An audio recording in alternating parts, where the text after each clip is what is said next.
কাউকে ল্যাংরা বলবেন না, কানা বলবেন না, বয়রা বলবেন না, বোবা বইলেন না, মুখবাঁকা বইলেন না, কালো বইলেন না, লম্বা বইলেন না, মোটা বইলেন না, রে ভাই বইলেন না।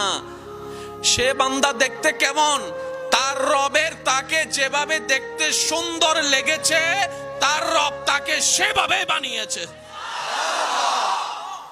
বান্দার চোখে কি ডাজন্ট ম্যাটার, রব কিভাবে দেখছে এটাই হচ্ছে সবচাইতে বড় ব্যাপার। কথা বলেন ঠিক কিনা?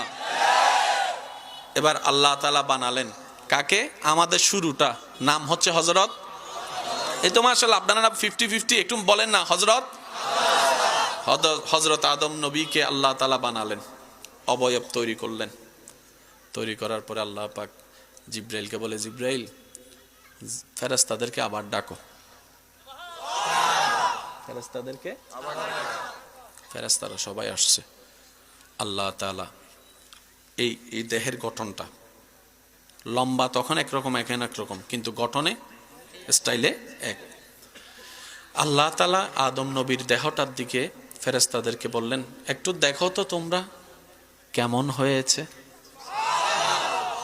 সুবহানাল্লাহ। যদি আরেকবার ছোট হয় আমি কিন্তু বোম মাইরা দিব, কইলাম না, আরো যেরকম সুবহানাল্লাহ।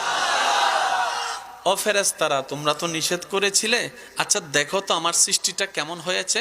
সর্বপ্রথম ফেরেশতারা আদম নবীর দেহের অবয়বের দিকে নজর দেওয়ার সাথে সাথে অপলক নয়নে তাকিয়ে থেকে মুগ্ধ হয়ে বলতে থাকে, সুবহানাল্লাহি ওয়ালহামদুলিল্লাহি ওয়ালা ইলাহা ইল্লাল্লাহু ওয়াল্লাহু আকবার ওয়াল্লাহু আকবার ওয়াল্লাহু আকবার ওয়ালা হাওলা ওয়ালা কুওয়াতা ইল্লা বিল্লাহিল আলিয়্যুল আযীম ইয়া রাব্বাল আলামিন।